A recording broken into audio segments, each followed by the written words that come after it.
Have a nice gay.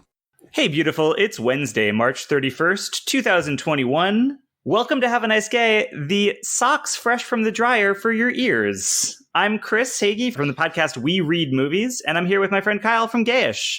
How's it going? Good. It's Wednesday game day, but we're being interrupted by a breaking annual event that we all already knew about, so not so breaking. Also, we are, it's not like we're being inconvenienced in any way by this. Oh, right. I probably shouldn't have said that. We love it. We're so happy to welcome to this day, to this special Wednesday, celebrate the 12th annual Trans Day of Visibility. It happens every March 31st, and it is to celebrate trans and gender nonconforming people and to raise awareness for trans rights. So because we don't have one of your regular games or puzzles, Chris, this is the 12th annual Trans Day of Visibility. When did it start? 2009. 2010. This is how I feel when I listen to your Wednesday shows. I'm like, he seems like he thinks that people should know the answer to this. Anyway, so it was started in 2010 by Rachel Crandall, partly in reaction to the Trans Day of Remembrance. That is a day to remember the trans people that have died. There's Trans Awareness Week, which culminates in Trans Day of Remembrance.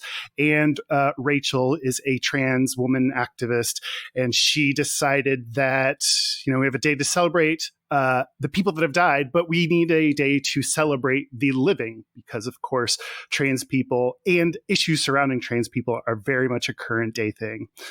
Since then, it has been primarily spearheaded by the Trans Student Educational Resources Organization, a youth-led organization that works on creating an inclusive educational environment.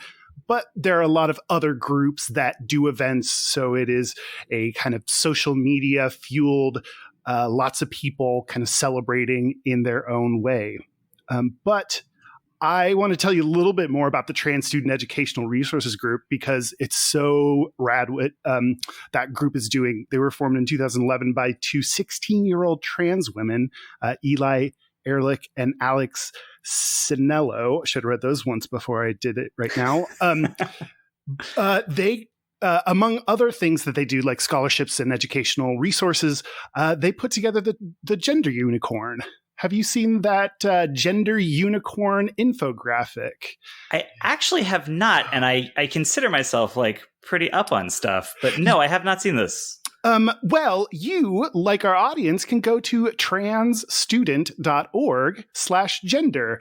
The Gender Unicorn is a really cool resource that is one of their most popular infographic that shows the differences between things like biological sex and gender and helps provide a very visual way to explain the differences. So one thing you could do, check out the Gender Unicorn and share it to help educate other people on gender and what it is. Awesome. One other recommendation I thought I'd make, I always recommend this anytime we talk about trans or non-binary people, listening to the podcast Gender Reveal. They interview non-binary and trans people. So it's a good way to get a better sense of trans people themselves, what they're doing, what they're thinking, what they talk about. Sweet. Well, that sounds cool.